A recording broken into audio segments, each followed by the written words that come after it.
Guys, pinangarap niyo bang maabot ang mga bituin sa langit?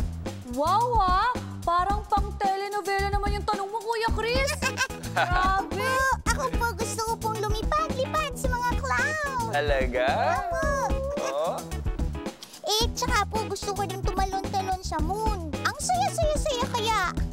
Kung ganun, edi isama ka na sa next stop natin. Ito na, outer space, here we come!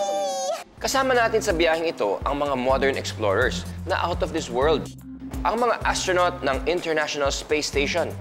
Sa loob ng ilang dekada, nag-uunahan ang kanya-kanyang space exploration na makapaglakbay sa space. Inilunsad noong 80s ang Mir Space Station ng Russia, ang unang nagtagal sa space. Na-challenge ang Amerika. Gumawa sila ng mga disenyo ng istasyon at nakipagtulungan sa European Space Agency at Japanese Aerospace Exploration Agency. Wow!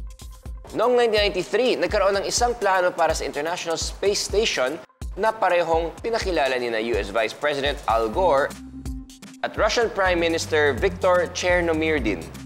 Inilunsad ang International Space Station o ISS sa orbit noong 1998. 7 US astronauts at Russian cosmonauts ang namahala sa ISS na tumatakbo ng 5 miles per second. Umiikot sila sa Earth bawat 1.5 oras.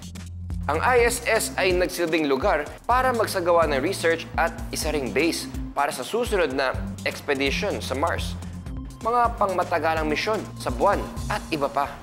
Uy malaki ang sakripisyo ng mga ISS crew. Kasi para magtrabaho sa space, kailangan mahigit 200 miles sila sa labas ng Earth.